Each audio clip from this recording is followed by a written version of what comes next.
Thank you. Good evening, members, and welcome to this evening's Licensing and Safety Committee. And we're sorry we were just running a little bit late. Obviously, I know there is quite a lot of road traffic problems around the Medway towns and further afield this evening. So sorry for those residents that may be watching online. Can I sign the record? Are there any apologies for absence, first of all? Councillor Fern. Thank you, Chair. Yeah, apologies from Councillor Kemp. Thank you very much. And can I sign the record? Sorry. And Councillor Hubbard. And Councillor Hubbard as well. Okay. Yes. Okay. Can I sign the record of the meeting held on the 28th of May 2026 as correct, members? Is that agreed? Agreed. Thank you very much. Are there any I have no urgent matters. Are there any declarations of disclosable pecuniary interests and other significant interests at all for tonight's meeting? None at all. Okay. Right, members, we're going to go to the item 5, the CIA. Can I just say, after discussions, I've had discussions with my vice chair, with opposition spokes as well, regarding the CIA, and a really good discussion with the licensing team. Can I first of all say that the licensing team, as always make sure they keep us on our toes with regards to timelines and policy reviews. That is exactly what their role is, and that's why you see the paper before you this evening. However, from my point of view, I just want to make sure with ourselves and with opposition spokes and with an offline meeting with legal and licensing.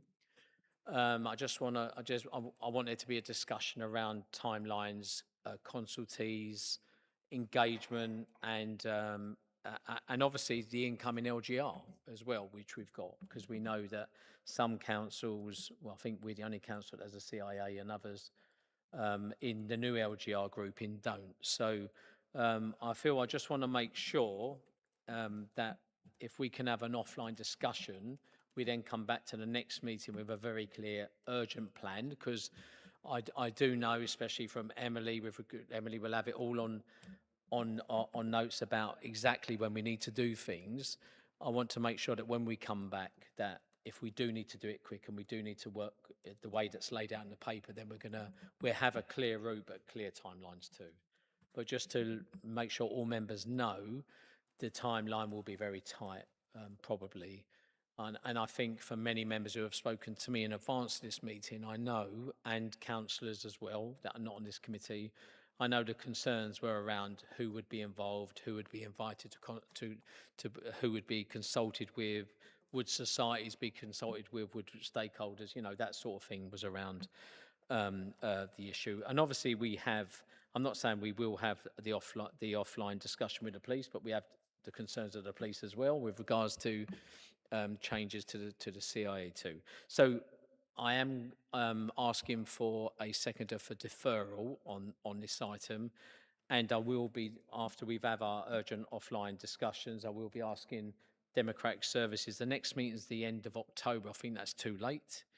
I would be asking Democratic Services whether we can look for something sort of mid to the end of September at the very latest, to be able to come to this panel with it's a thorough paper today, but I think we need those other things that members, as you all know, that Councillor Fern, other people are asking us externally. We've had emails from residents too. I think we need to make sure that everything is in the paper that we need to. Councillor Fern, do you want to say anything on it? Yeah, absolutely. Thank you, Chair. Yeah, absolutely support the deferral to that. I think it's absolutely essential we get it right. It's such an important tool for us. We know that a lot's going to happen in the coming months with LGR, but for us, if we can roll it into the new makeup, it will be great. And it is such an important tool for us. There's some serious concerns there. I've got a number of questions that I was going to ask tonight, but they will come, because I think they're really important. But definitely happy that we get this right, because it is very important for us. And I know Mark and Emily will have no problem, even offline, for us having some of those questions as well. And because it's better to know if there was gaps in the questions that you're going to ask, it's much better to know where them gaps are before we come back again and do it again. So, okay, thank you. I've got a seconder with Councillor Fern. Vice Chair, do you want to put that to a vote for me? Is that agreed? Or are we any opposition to that as a proposal? Seconded by Councillor Fern. Thank you, Vice Chair. Okay, moving on to the next item, we've got the mid-year Growsham and Medway licensing shared service. I know members will take that as the report as read. Are there any questions from members to Mark and Emily?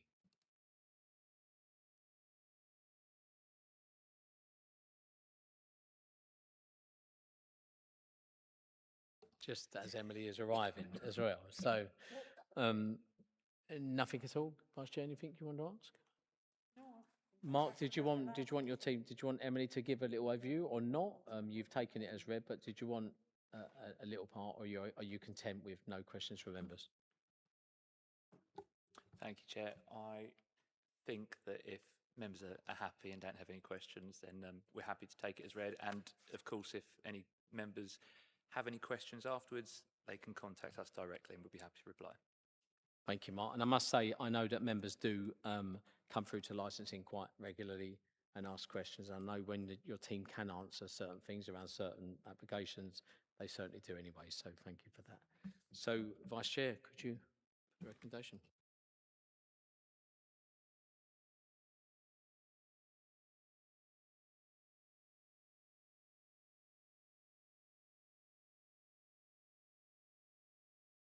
The committee is asked to note and provide any comments on the information set out in Appendix A and B to the report. We haven't had any questions tonight, but it has been indicated that if there are questions subsequent to tonight, licensing are content to answer them. Thank you. Thank you. Is that seconded? Is that agreed, members? Agreed. Thank you very much. I now bring this meeting to a close. Thank you very much and have a nice evening. Thank you very much.